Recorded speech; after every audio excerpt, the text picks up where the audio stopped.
Hello uncle, ಅಪ್ಪ ಅಲ್ಲಿ ಬಂದ್ರ? ಬಂದಿಲ್ವಾ? ಸರಿ ಅಂಕಲ್. ಹಲೋ ಮೂರ್ತಿ ಅಂಕಲ್, ಅಪ್ಪ ಅಲ್ಲಿ ಬಂದ್ರ ಅಂಕಲ್? ಅದು ಅಪ್ಪನ ಫೋನ್ ಸ್ವಿಚ್ ಆಫ್ ಆಗಿದೆ ಅಂಕಲ್, ಅದಕ್ಕೆ ನಿಮಗ್ ಮಾಡಿದೆ, ಅಲ್ಲಿ ಬಂದಿದ್ದಾರೆ ಅನ್ಕೊಂಡು. ಸರಿ ಅಂಕಲ್.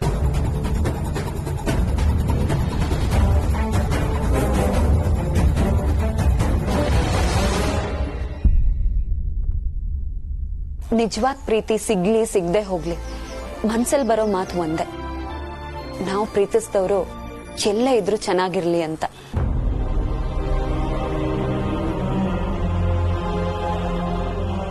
ಅವ್ರು ಚೆನ್ನಾಗಿದ್ದಾರೆ ಅಂತ ಗೊತ್ತಾದ್ಮೇಲೂ ನಾವ್ ಅಳ್ತಾ ಕೂರೋದ್ರಲ್ಲಿ ಅರ್ಥ ಇಲ್ಲ ಕಣ್ರೋ. ಭಾಷಣ ಏನೋ ಚೆನ್ನಾಗೇ ಮಾಡ್ತೀಯ, ಆದ್ರೆ ಆ ಕೈ ಮೇಲಿರೋ ಅಚ್ಚೆ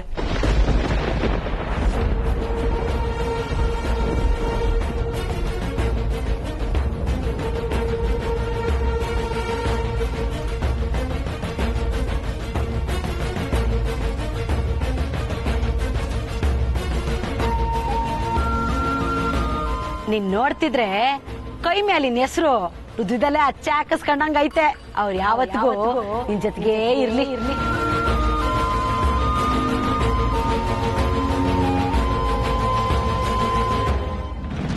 ಹೇ ಕಾರ್ತಿಕ್, ಇದೇನಯ್ಯ ಇಲ್ಲೇ ನಿಂತಿದ್ಯಾ? ನೀನ್ ಒಳಗಡೆ ಬರ್ತೀಯಾ? ಕಾಫಿ ಟೀ ಕುಡ್ಕೊಂಡು ಮಾತಾಡೋಣ ಅಂದ್ರೆ ನೀನ್ ಒಳಗ್ ಬರ್ಲೇ ಇಲ್ಲ. ಅಂಕಲ್, ಕಾಫಿ ಟೀ ಕುಡಿಯೋಕೆ ಟೈಮ್ ಇಲ್ಲ ಅಂಕಲ್. ಅಪ್ಪ ಬೆಳಿಗ್ಗೆಯಿಂದ ಕಾಣ್ತಾ ಇಲ್ಲ, ನನ್ ಎಲ್ಲಾ ಕಡೆ ಹುಡುಕಿದೀನಿ. ಅಪ್ಪ ಎಲ್ಲೋಗಿದ್ದಾರೆ ಅಂತ ನಿಮ್ಗೆ ಗೊತ್ತಾ? ಅಷ್ಟೇ ತಾನೇ, ಅದಕ್ಕೆ ಯಾಕೆ ಇಷ್ಟೊಂದು ಗಾಬರಿ? ನಿಮ್ಮಪ್ಪ ಏನ್ ಸಣ್ಣ ಮಗುನ ಕಳೆದೋಗಕ್ಕೆ? ನಿಮ್ಮಪ್ಪ ಎಲ್ಲೂ ಕಳೆದೋಗಿರಲ್ಲ, ನೀನೇನು ಟೆನ್ಷನ್ ಮಾಡ್ಕೋಬೇಡ. ಅಂಕಲ್, ಅಪ್ಪ ಬೆಳಿಗ್ಗೆ ಮನೆಯಿಂದ ಹಾಸ್ಪಿಟಲ್ಗೆ ಹೋಗ್ತೀನಿ ಅಂತ ಹೊರಟ್ರು, ಹಾಸ್ಪಿಟಲ್ಗೂ ಹೋಗಿಲ್ಲ. ಅವ್ರ ಫೋನ್ ಬೇರೆ ಸ್ವಿಚ್ ಆಫ್ ಬರ್ತಾ ಇದೆ. ಇಷ್ಟೆಲ್ಲ ಆದ್ರೂ ನೀವ್ ನನ್ಗೆ ಟೆನ್ಷನ್ ಮಾಡ್ಕೊಂಬೇಡ ಅಂತೀರಲ್ಲ ಅಂಕಲ್. ಹೌದು, ಇಷ್ಟೆಲ್ಲ ಆದ್ರೂ ನೀನ್ ಟೆನ್ಷನ್ ಮಾಡ್ಕೋಬೇಡ ಅಂತ ಯಾಕೆ ಹೇಳ್ತಾ ಇದ್ದೀನಿ ಅಂತಂದ್ರೆ, ನಿಮ್ಮಪ್ಪ ಎಲ್ಲೂ ಹೋಗಿರ್ಲಿಲ್ಲ, ನಮ್ ಮನೇಲೇ ಇದ್ದ, ನನ್ ಜೊತೆಲೇ ಇದ್ದ. ಅದಕ್ಕೆ ಅಪ್ಪ ನಿಮ್ ಮನೇಲೇ ಇದ್ದಾರಾ? ಹೌದು, ಇಲ್ಲಿಗೆ ಬಂದಿದ್ದ, ನನ್ ಜೊತೆಲೇ ಇದ್ದ. ಈಗ ತಾನೇ ಹೊರಟ. ಮತ್ತೆ ಅಪ್ಪನ ಫೋನ್ ಸ್ವಿಚ್ ಆಫ್ ಅಂತ ಬರ್ತಿತ್ತಲ್ಲ ಅಂಕಲ್?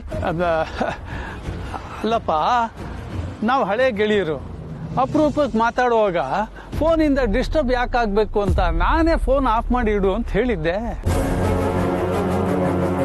ಅಂಕಲ್, ನಿಜ ಹೇಳಿ, ಅಪ್ಪ ಯಾಕೆ ಇಲ್ಲಿಗೆ ಬಂದಿದ್ರು? ಇದೇನಯ್ಯ ಹೀಗ್ ಕೇಳ್ತೀಯಾ? ಅಲ್ಲ, ನೀವು ಹುಡುಗರು ಫ್ರೆಂಡ್ಸ್ ಮನೆಗೆ ಹೋದ್ರೆ ದಿನ ಎಲ್ಲ ಕಾಲ ಕಳಿಯಲ್ವಾ? ನಿಮ್ಮಪ್ಪ ನಮ್ಮ ಮನೆಗೆ ಬಂದು 2 ಗಂಟೆ ಹಟ್ಟೆ ಹೊಡಿ ಬರ್ದೇನಪ್ಪ? ನಾವು ಚೈಲ್ಡ್ಹುಡ್ ಫ್ರೆಂಡ್ಸ್, ಗೊತ್ತಾ ನಿಂಗೆ? ಪ್ಲೀಸ್ ಅಂಕಲ್, ನಿಜ ಹೇಳಿ, ಅಪ್ಪನ ಕಂಡೀಷನ್ ಹೇಗಿದೆ? ಅಪ್ಪನ್ ಬೇರೆ ಏನೋ ಟ್ರೀಟ್ಮೆಂಟ್ ಬೇಕಾ? ನೀವು ಟ್ರೀಟ್ಮೆಂಟ್ ಬಗ್ಗೆ ಅಪ್ಪನ ಹತ್ರ ಮಾತಾಡಿದ್ರ?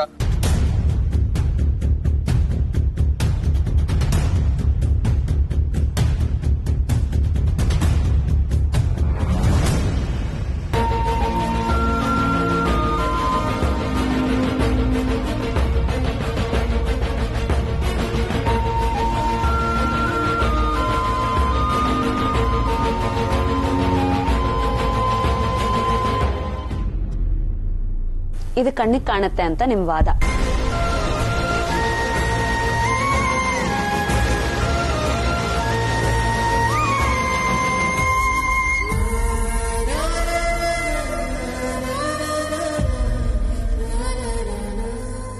ಇವಾಗ ಕೈ ಮೇಲಿರೋ ಅಚ್ಚೇನೇನೋ ಶರ್ಟಿಂದ ಕವರ್ ಮಾಡ್ಬಿಟ್ಟೆ, ಆದ್ರೆ ಮನ್ಸಲ್ಲಿರೋ ಪ್ರೀತಿನ ಯಾವ್ದ್ರಲ್ಲಿ ಕವರ್ ಮಾಡ್ತೀಯ ಸತ್ಯ?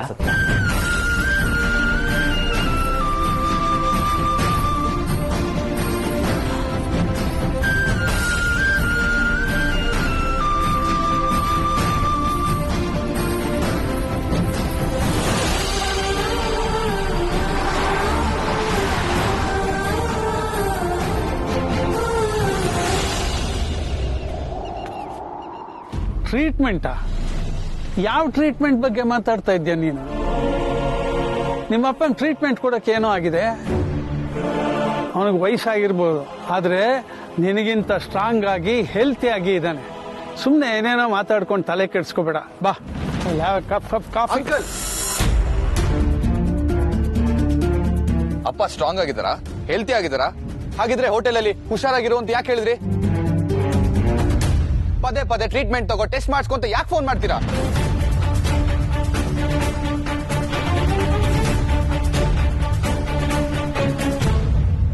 ಅಂಕಲ್. ನನ್ನ ಹತ್ರ ಈ ವಿಷಯನ ಯಾರಿಗೂ ಹೇಳ್ಬೇಡ ಅಂತ ಹೇಳಿ ಆ ವಿಷಯ ನಿನಗೆ ಹೇಳಿದ್ನ. ಇಲ್ಲ, ಇದ್ ಯಾವ್ದು ಅಪ್ಪ ನನ್ಗೆ ಹೇಳಿದಲ್ಲ. ಅವತ್ತು ನೀವು ಅಪ್ಪ ಹೋಟೆಲಲ್ಲಿ ಮಾತಾಡಿದ್ದು ನಾನು ಕೇಳಿಸ್ಕೊಂಡೆ ಅಂಕಲ್. ಆದ್ರೆ ನನಗ್ ವಿಚಾರ ಗೊತ್ತು ಅಂತ ಯಾವುದೇ ಕಾರಣಕ್ಕೂ ಅಪ್ಪಂಗ್ ವಿಚಾರ ಗೊತ್ತಾಗದ್ ಬೇಡ ಅಂಕಲ್. ಪ್ಲೀಸ್ ಅಂಕಲ್, ಅಪ್ಪಂಗ್ ಈ ವಿಷಯ ಗೊತ್ತಾದ್ರೆ ಅಪ್ಪ ತುಂಬಾ ನೊಂದ್ಕೋತಾರೆ. ಅಪ್ಪ ನೊಂದ್ಕೊಳ್ತಾರೆ ಅಂತ ಯೋಚನೆ ಮಾಡೋ ಮಗ ಮನೆಯವ್ರಿಗೆ ಗೊತ್ತಾದ್ರೆ ಅವ್ರು ನೊಂದ್ಕೊಳ್ತಾರೆ ಅಂತ ಯೋಚನೆ ಮಾಡೋ ಅಪ್ಪ. ಇಂಥ ಸಂಸಾರಕ್ಕೆ ಯಾರ ದೃಷ್ಟಿ ಬಿತ್ತು? ನಿಮ್ಮ ಅಪ್ಪನ ದೇಹಕ್ಕೆ ಒಂದು ಕೆಟ್ಟ ಕಾಯಿಲೆ ಹೊಕ್ಕೊಂಡಿದೆ. ಅದರಿಂದ ಅವನ ಪ್ರಾಣಕ್ಕೂ ಅಪಾಯ ಇದೆ. ಈ ವಿಷಯನ ಮನೆಯವ್ರಿಗೆ ಹೇಳು ಅಂತ ನಾನು ಹೇಳ್ತಾನೆ ಇದ್ದೆ, ಆದ್ರೆ ಅವನು ಒಪ್ಕೊಂಡಿರ್ಲಿಲ್ಲಪ್ಪ. ಅಪ್ಪನ ಸ್ವಭಾವನೇ ಹಾಗೆ ಅಂಕಲ್. ಎಷ್ಟೇ ನೋವಿದ್ರು ಅದನ್ನ ತಾನೇ ನುಂಗಿ ನಗುನ್ ಮಾತ್ರ ನಮ್ಗೊಳಿಸ್ತಾರೆ. ಅವನೇನೋ ಎಲ್ಲ ನೋವು ನನಗೆ ಇರಲಿ, ನಾನು ಸಹಿಸ್ಕೊಳ್ತೀನಿ ಅಂತ ಹೇಳ್ತಾನೆ.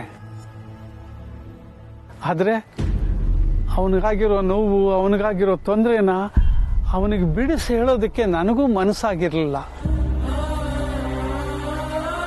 ಅವನ ಆರೋಗ್ಯದಲ್ಲಿ ಏನೇ ಏರುಪೇರಾದಾಗ ನಾನು ಅವನಿಗೆ ಅದನ್ನು ಹೇಳಿ ಅದ್ರ ಬಗ್ಗೆ ಅವನ್ ಚಿಂತೆ ಮಾಡಿ ಅವನ ಜೀವಕ್ಕೆ ಇನ್ನಷ್ಟು ತೊಂದರೆ ಆಗಬಾರ್ದು ಅನ್ನೋದಷ್ಟೇ ನನ್ನ ಉದ್ದೇಶ ಆಗಿತ್ತಪ್ಪ. ಈ ವಿಷಯ ನಿನಗೆ ಗೊತ್ತಾಗಿದ್ದು ತುಂಬಾ ಒಳ್ಳೇದಾಯ್ತು. ಸರಿ ಅಂಕಲ್, ಇನ್ಮೇಲಿಂದ ಅಪ್ಪನ ಹೆಲ್ತ್ ಬಗ್ಗೆ ಏನೇ ಅಪ್ಡೇಟ್ಸ್ ಇದ್ರು ಅದು ನನ್ನ ತಾನೇ ಹೇಳಿ ಅಂಕಲ್. ಅಪ್ಪನ್ಗೆ ನೀವು ಬೆಸ್ಟ್ ಟ್ರೀಟ್ಮೆಂಟ್ ಕೊಡಬೇಕು. ಈ ಕಾಯಿಲೆಯಿಂದ ಅಪ್ಪನ್ನ ಕಾಪಾಡ್ಕೋಬೇಕು. ಅಪ್ಪ ಆದಷ್ಟು ಬೇಗ ಹುಷಾರಾಗಬೇಕು. ಪ್ಲೀಸ್ ಅಂಕಲ್, ನೀವೇನಾದ್ರೂ ಮಾಡಿ ಪ್ಲೀಸ್. ಕಾರ್ತಿಕ್,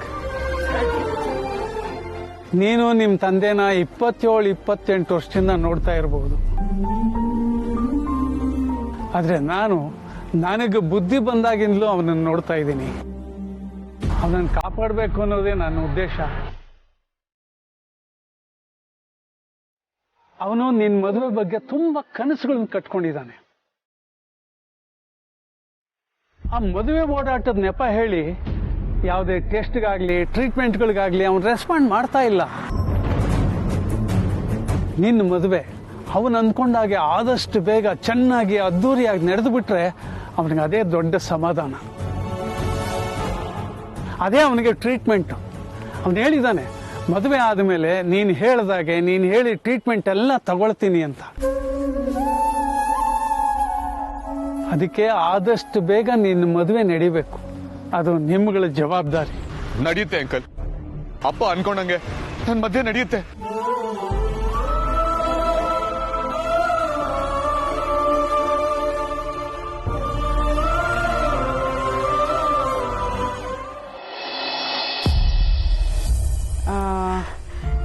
ಮಾನಸ 5 ಲಕ್ಷ ಇದೆ ಕಡೆ.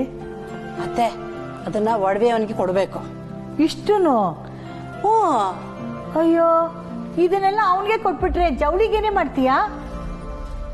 ಅತ್ತೆ, ಒಂದು 50,000 ರೂಪಾಯಿ ಚೀಟಿ ಹಾಕಿದ್ನಲ್ಲ, ಅದನ್ನ ಶೀಲಂಗೆ ತೆಗಿಯಕ್ ಹೇಳಿದೀನಿ.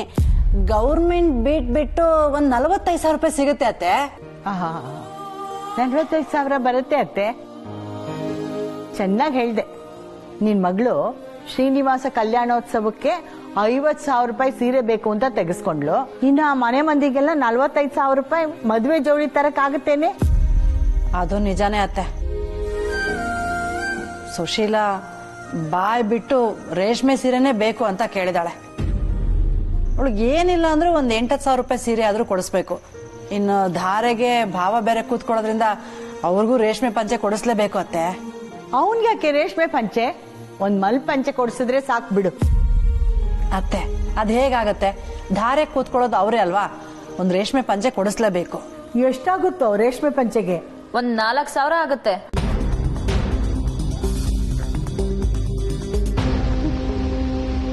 ಯಾರು ಇಲ್ವಾ? ಯಾರೋ ಬಂದ್ರು. ಹೋಗ್ ನೋಡು.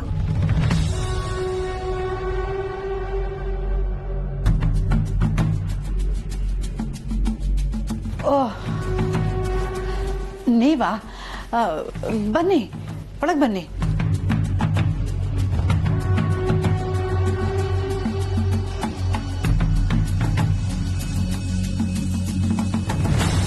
ಬನ್ನಿ ಬನ್ನಿ ಅತ್ತೆ.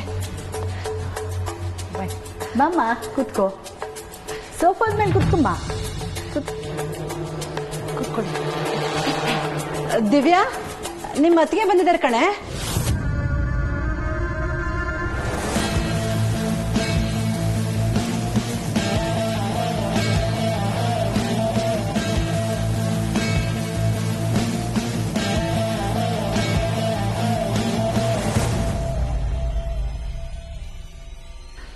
ಅಲ್ಲ, ರಾತ್ರಿ ತುಂಬಾ ಹೊತ್ತಾಗಿದೆ ಅಲ್ವಾ?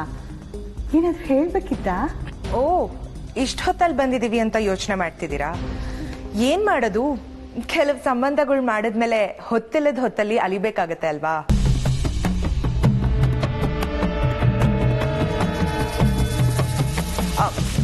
ಐ ಮೀನ್ ಮದ್ವೆ ಕೆಲ್ಸಗಳಿರತ್ತೆ ಅಲ್ವಾ, ಅದ್ರ ಬಗ್ಗೆ ಮಾತಾಡಿದೆ. ಒಟ್ನಲ್ಲಿ ನಮಗ್ ಎಷ್ಟು ಕಷ್ಟ ಆದ್ರೂ ಪರವಾಗಿಲ್ಲ, ನಿಮಗ್ ಎಲ್ಲ ಅನುಕೂಲನೂ ಆಗ್ಬೇಕು, ಅಷ್ಟೇ ಅಷ್ಟೇ ನಮಗ್ ಬೇಕಾಗಿರೋದು. ಯಾಕೆ ಹೇಳಿ, ಕೈಲಾಗದೆ ಇರೋರ್ ಮನೆಯಿಂದ ಹುಡುಗಿ ತರುವಾಗ ನಮ್ ಕೈಯಲ್ಲಿ ಎಷ್ಟ್ ಸಹಾಯ ಆಗತ್ತೋ ಅಷ್ಟ್ ಮಾಡ್ಲೇಬೇಕಲ್ವಾ?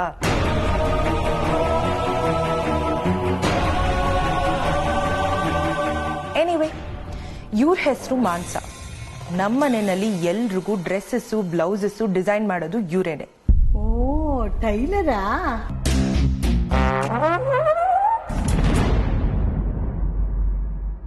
ಜಾಗಿ ಟೈಲರ್ ಅಂತೆ ಕಣೆ. ಅಜ್ಜಿ ಸುಮ್ಮನೆ ಇರು. It's okay Divya. ಎನಿವೆ, ನಾವೆಲ್ಲರೂ ಜವಳಿ ತರೋದಕ್ಕೆ ಹೋಗ್ತಾ ಇದ್ವಿ ಅಲ್ವಾ? ಈಗಲೇ ದಿವ್ಯಂಗೆ ಯಾವ ರೀತಿ ಡಿಸೈನ್ಸ್ ಬೇಕು, ಮೆಜರ್ಮೆಂಟ್ಸ್ ಹೇಗೆಲ್ಲ ಇರಬೇಕು ಅಂತ ಗೊತ್ತಾದ್ರೆ ಸೀರೆ ತಗೊಂಡಿದ ತಕ್ಷಣನೇ ಸ್ಟಿಚಿಂಗ್ ಕಳಿಸ್ಬೋದು ಅಂತ ಅಮ್ಮ ಹೇಳಿದ್ರು. ಅದಕ್ಕೆ ಇವ್ರನ್ನ ಕರ್ಕೊಂಡು ಬಂದೆ. ದಿವ್ಯಾ, ಡಿಸೈನ್ ನೋಡಿ ಅಳತೆ ಕೊಟ್ಬಿಡೆ. ಏ ಜಾನಕಿ, ಎಲ್ಲಾದ್ರೂ ಉಂಟೇನೆ ಈ ಏರಿಯಾಗೆಲ್ಲ ನೀನ್ ಬ್ಲೌಸ್ ಹೊಲ್ಕೊಡ್ತೀಯ, ಅಂತದ್ರಲ್ಲಿ ನಮ್ಮ ಮಗಳ ಮದ್ವೆಗೆ ಅವ್ರ ಬ್ಲೌಸ್ ಹೊಲ್ಕೊಡೋದಾ? ಕೀರ್ತನ, ನಮ್ಗೆಲ್ಲ ನಮ್ ಜಾನಕಿನೇ ಬ್ಲೌಸ್ ಹೊಲ್ಕೊಡೋದು. ನೋಡು, ಈ ಬ್ಲೌಸ್ ಎಲ್ಲ ಅವಳೇ ಹೊಲ್ದಿದ್ದು. ಫಿಟ್ಟಿಂಗ್ ಎಲ್ಲ ನೋಡು ಎಷ್ಟು ಕರೆಕ್ಟ್ ಆಗಿದೆ. ಬೇಕಾದ್ರೆ ನೀನು ಕೊಡು, ಇದನ್ನೆಲ್ಲ ಮುಚ್ಚ ಹಾಗೆ ಹೊಲ್ಕೊಡ್ತಾಳೆ. ಅತ್ತೆ,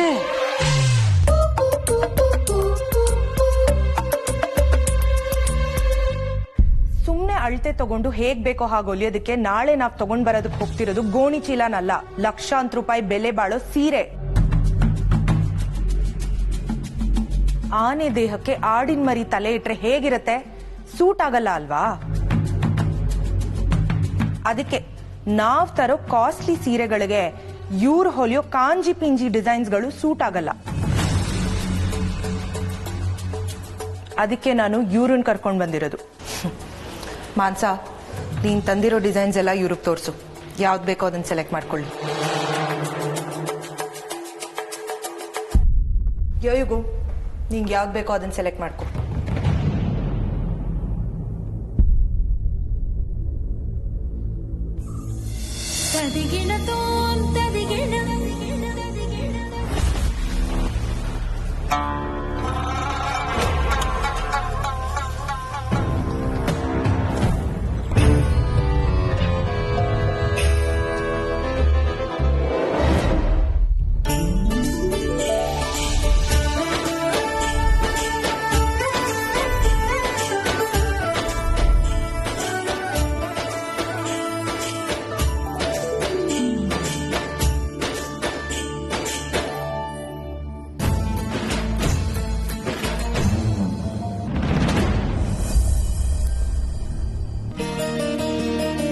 ಓ, ಬಜ್ಜಿ ಬಿಸಿ ಇದೆಯೋ? ಏನಮ್ಮ ಇವತ್ತು? ಯಾರಿಗಮ್ಮ ಬಜ್ಜಿ? ಇನ್ಯಾರ್ಗೆ? ನಿಮ್ಮ ಅಪ್ಪಂಗೆ. ನೀನು ಅಪ್ಪಂಗ? ಯಾಕಮ್ಮ ಇದೆಲ್ಲ ಅಪ್ಪಂಗ್ ಮಾಡ್ಕೊಡ್ತೀಯಾ? ಯಾಕೆ ಅಂತ ಕೇಳ್ತೀಯಲ್ಲ, ನಿಮ್ಮಪ್ಪ ಜ್ಯೂಸ್ ಕುಡಿತಾರಂತೆ ಅಲ್ವೋ? ಮುಂಚೆ ಎಲ್ಲ ನಿಮ್ಮಪ್ಪ ಜ್ಯೂಸ್ ಕುಡಿಯುವಾಗ ನೀನೇ ತಾನೇ ಈ ಬಂಡ ಬಜ್ಜಿ ಎಲ್ಲ ತಗೊಂಡು ಹೋಗಿ ಕೊಡ್ತಾ ಇದ್ದಿದ್ದು. ಇವತ್ತು ನೀನು ಕಾಣಲಿಲ್ಲ, ಅದಕ್ಕೆ ನಾನು ತಗೊಂಡೋಗಿ ಕೊಡೋಣ ಅಂತ ಹೊರಟೆ. ಇಲ್ಲ ಅಮ್ಮ, ಅಪ್ಪ ಇಂಥದೆಲ್ಲ ತಿನ್ನೋ ಹಾಗಿಲ್ಲ. ಡಾಕ್ಟರ್ ಅಂಕಲ್ ಹೇಳಿಲ್ವಾ? ಅಪ್ಪ ಈ ರೀತಿ ಕುಡ್ದು ಎಣ್ಣೆಲ್ ಕರ್ದಿರೋದೆಲ್ಲ ತಿಂದು ಅವ್ರ ಹೆಲ್ತ್ ಏನಾದ್ರು ಹೆಚ್ಚು ಕಡಿಮೆ ಆದ್ರೆ ಅವ್ರ ಕಂಡೀಷನ್ ಇನ್ನು ಕ್ರಿಟಿಕಲ್ ಆಗುತ್ತೆ.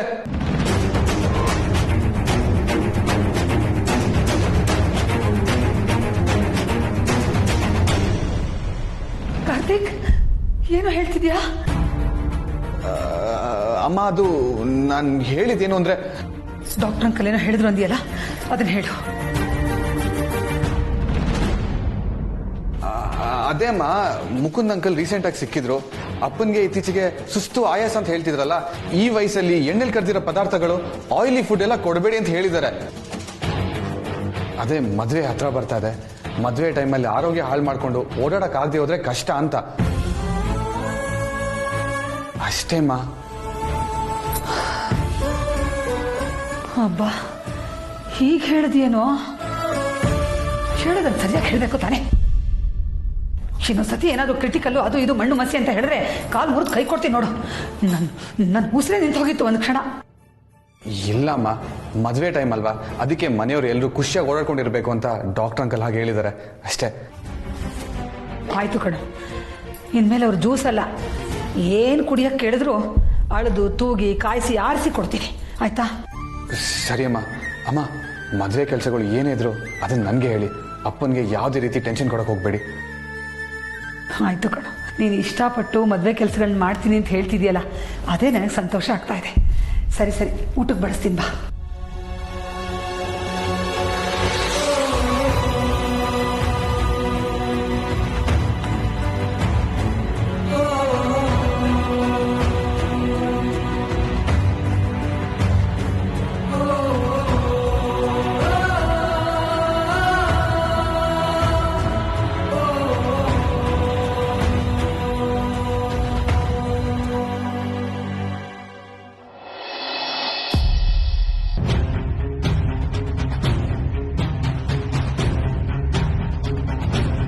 ಮಾನ್ಸ, ಈ ಡಿಸೈನ್ಗೆ ಎಷ್ಟಾಗ್ಬೋದು? ಮ್ಯಾಮ್, ಮಿಷಿನ್ ವರ್ಕ್ ಸಾಕಾ ಅಥವಾ ಹ್ಯಾಂಡ್ ವರ್ಕ್ ಬೇಕಾ? ಹ್ಯಾಂಡ್ ವರ್ಕ್ ಹೇಳಿ. ಹ್ಯಾಂಡ್ ವರ್ಕ್ ಒಂದು 25,000ದಿಂದ ಒಂದು 30,000 ಆಗ್ಬೋದು. ಆಲ್ರೈಟ್, ಓವರ್ ಆಲ್ ಇವರೊಂದು 4 to 5 ಬ್ಲೌಸಸ್ ಹೇಳ್ಬೋದು. ಸೊ ಅಪ್ರಾಕ್ಸಿಮೇಟ್ ಕಾಸ್ಟ್ ಎಷ್ಟಾಗುತ್ತೆ? ಮ್ಯಾಮ್, ಎಲ್ಲ 1-1.5 ಲಕ್ಷ ಆಗ್ಬೋದು.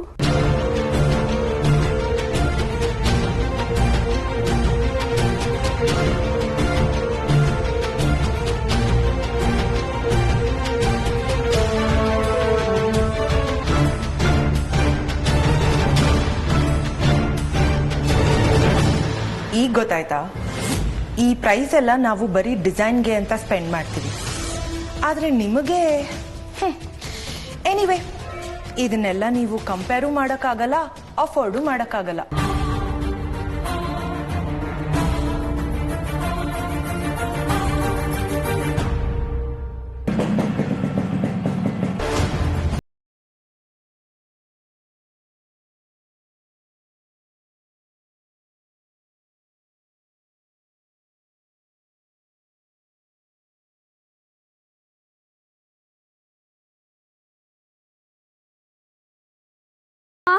ಹೊಟ್ಟೆ ಎಸಿತಿದೆಮ್ಮ.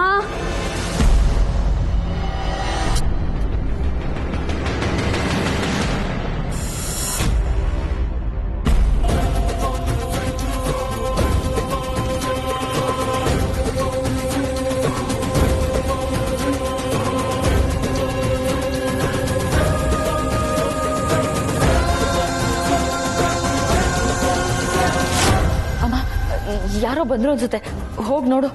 ಹೋಗ್ ಜಾನಕಿ, ನೋಡೋಗು. ಹೋಗಮ್ಮ.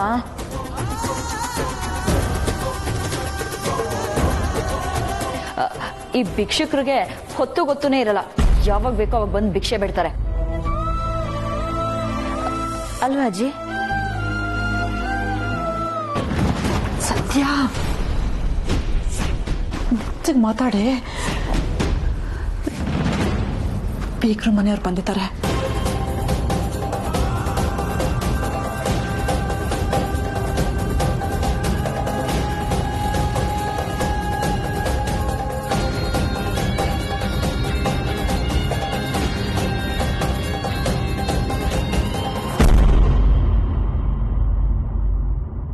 ಇನ್ನೊಂದು ಸ್ವಲ್ಪ ಹೊತ್ತು ಬಿಟ್ಟು ಬರ್ತೀಯಾ? ಸರಿ, ನೀನ್ ಹೋಗು. ಬೇಜಾರು ಮಾಡ್ಕೋಬೇಡ ಕಣೆ.